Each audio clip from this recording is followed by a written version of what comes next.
Chapter 3. A Parade for the Emperor. Get out of there, dog! Marcus darted out of the tunnel onto the arena floor.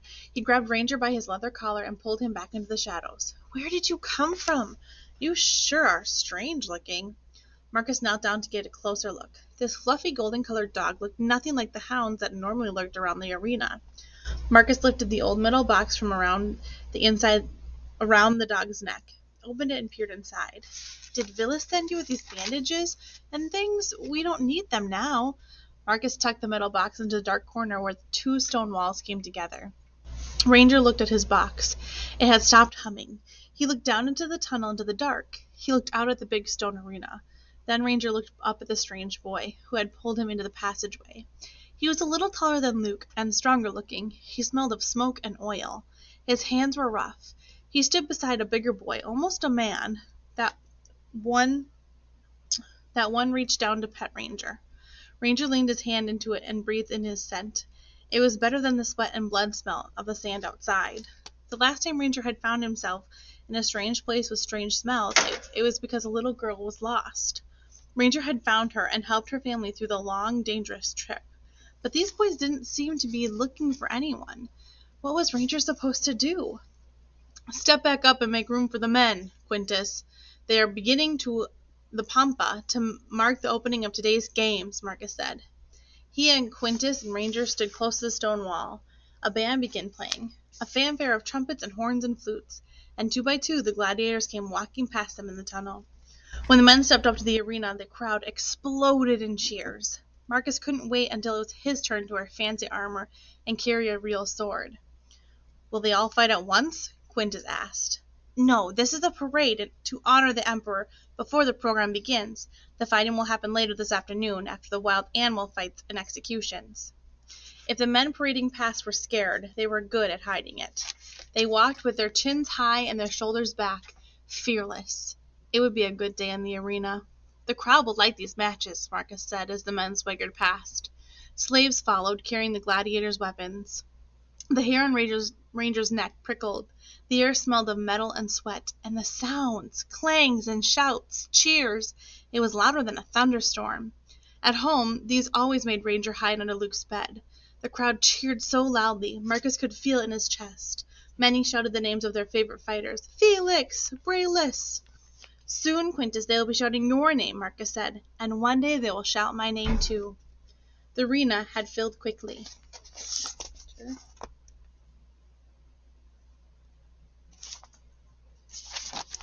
The common men and women sat up high on the third tier. Senators sat closer to the action, and Rome's leader had the best view of all. Is that the Emperor Domitian? Quintus asked, pointing to the tall, balding man with the big eyes. He stood at his seat right in front, at the center of the arena. It is indeed, Marcus said. He hoped Domitian would still be emperor when he became gladiator. Domitian was not easy to please. He had a reputation for being cruel.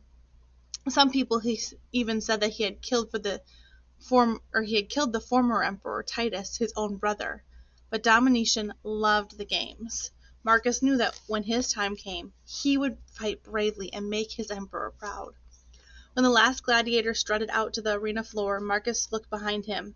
We should leave the tunnel now. The wild animal hunt will begin soon, he said.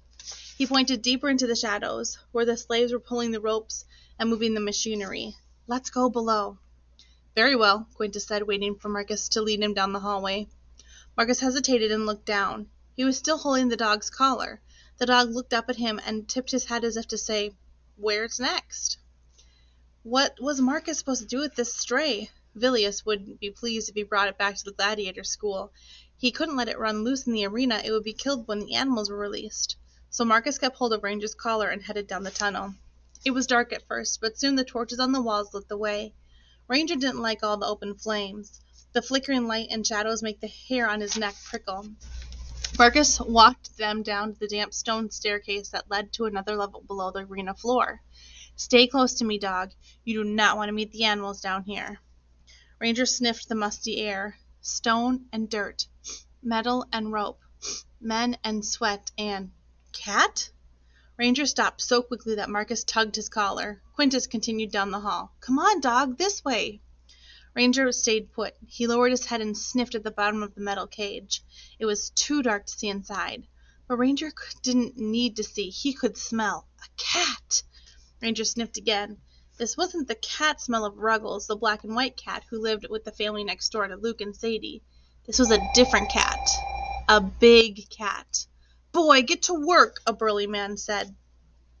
A girl in a brown tunic hurried up to Marcus and lifted the long stick with the hook at the end. Marcus jumped and let go of Ranger's collar. Ranger backed away from the man with the stick but stayed close to Marcus. "I work for Villius at Ludus Magnus," Marcus explained. He looked around for Quintus, but the gladiator in training was gone. "I was told to... We must prepare the animals for the hunt. Can you handle a lion?" The man gestured toward the cage. A lion stood inside, cramped and restless. Marcus swallowed hard. He wanted to run, but he took a deep breath. Gladiators did not run from lions. "Yes, of course I can."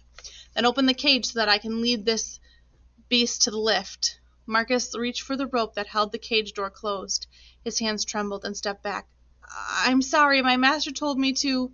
"You are here now, and you shall work for me," the man growled. Ranger growled too. The man laughed and pushed him aside with his stick.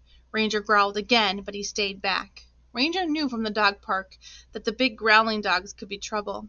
This hulking man looked just as dangerous. Marcus needed help. He needed the bigger boy to return. The man with the stick shoved Marcus towards the cage. "Lift the latch and step out of the way," he ordered. Ranger looked down the hallway. The stone passageway was shadowy and confusing. The air was damp and full of smells, but among the sand and strange men and big cats, the smoke and dust and people sweat, Ranger picked up a scent he recognized. The boy man with the warm, rough hand. Ranger could find him. Ranger was good at finding. In search and rescue training, Ranger had found Luke hiding inside a hollow tree in the woods. He had found Sadie hiding in a barrel on the practice course. Ranger could find anyone, anywhere. When he did, Luke always gave him a drink of water and hugs. And then they went home. Home. Ranger would find Quintus and bring him back to help Marcus. Maybe then his job would be done and he could go home.